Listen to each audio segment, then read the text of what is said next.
কলকাতার ঘটনাকে দুর্ভাগ্যজনক বলে মন্তব্য করে সরব হলেন বাইচুং ভুটিয়া।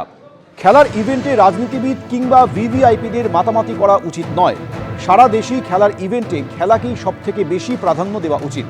কলকাতার ঘটনা একটা শিক্ষা, ফ্যানরা শুধু মেসিকেই দেখতে এসেছিলেন, মন্তব্য করেন বাইচুং ভুটিয়া। I think যে হয়েছিল অনেক আনফর্চুনেট হয়েছিল কলকাতাতে, and I hope not just Bangla, সারা ইন্ডিয়াতে I hope lot of people, especially political bureaucrats, when sports event থাকলে I think sports K priority দিতে হবে. I think lot of times বড় বড় স্পোর্টিং ইভেন্টস অ্যাক্রস ইন্ডিয়া হয়, but there are a lot of political speeches, তারপরে chief guest থাকবে, handshake করবে. I think that is not necessary. দর্শক, fans and players and everybody is coming to watch the sport, and I think the sport should begin rather than wait for VIPs to come, handshake করার জন্য, speech দেওয়ার জন্য. And I hope this is a lesson which we will learn, and it was good to see not just Kolkata but across different cities.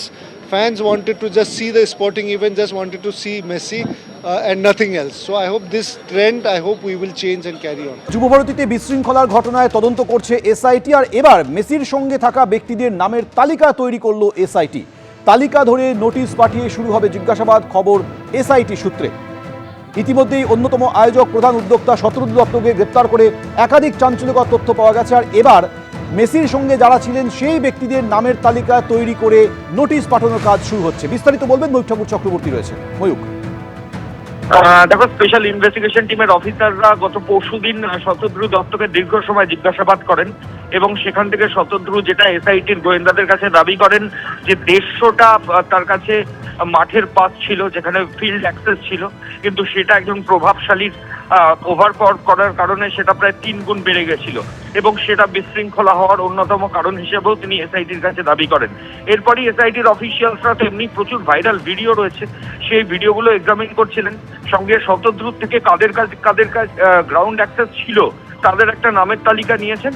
এখন যেটা এসআইটির অফিসিয়ালসরা দেখেছেন যে কাদের access ছিল আর কাদের access ছিল না, ভিডিওতে কাদের দেখা যাচ্ছে, এই নিয়ে একটা নামের তালিকা তারা রেডি করেছেন এবং এই তালিকা অনুযায়ী আগামীকাল থেকে যারা মাঠের মধ্যে ছিল তাদের গ্রাউন্ড অ্যাক্সেস ছিল, কাদের ছিল না, মেসির ক্লোজ প্রক্সিমিটির মধ্যে যারা ছিল তাদের নামের তালিকা তৈরি করে আগামীকাল থেকে একটা নোটিশ করার প্রক্রিয়া এবং ডেকে জিজ্ঞাসাবাদের প্রসেস এসআইটির তরফ থেকে শুরু হবে, এমনটাই এসআইটি সূত্রে খবর। এবং এদের প্রত্যেককে জিজ্ঞাসাবাদ করা হবে যে আপনার গ্রাউন্ড অ্যাক্সেস ছিল, তাহলে আপনি কোন জায়গায় অ্যাসাইন ছিলেন, তারপর কেন ওখানে গেলেন, এই সমস্ত প্রশ্নের সম্মুখীন তারা হবেন, এমনটাই এসআইটি সূত্রে খবর। আগামীকাল থেকেই এই নোটিশ দেওয়ার প্রক্রিয়া এসআইটির তরফ থেকে শুরু হচ্ছে। ইতিমধ্যেই অনলাইন টিকিট বিক্রির যে সংস্থা, তাদের সিইও এবং ডিরেক্টর, ম্যানেজার, এদেরকে টানা জিজ্ঞাসাবাদ করা হয়েছে এবং এই সংস্থার আরো বেশ কয়েকজনকে আগামীকাল জিজ্ঞাসাবাদ করা হবে বলে এসআইটির তরফ সূত্রে খবর। ময়ূক, ধন্যবাদ। যুবভারতী কাণ্ডে মুখ খুলেও মন্তব্যে নারাজ মন্ত্রী সুজিত বসু।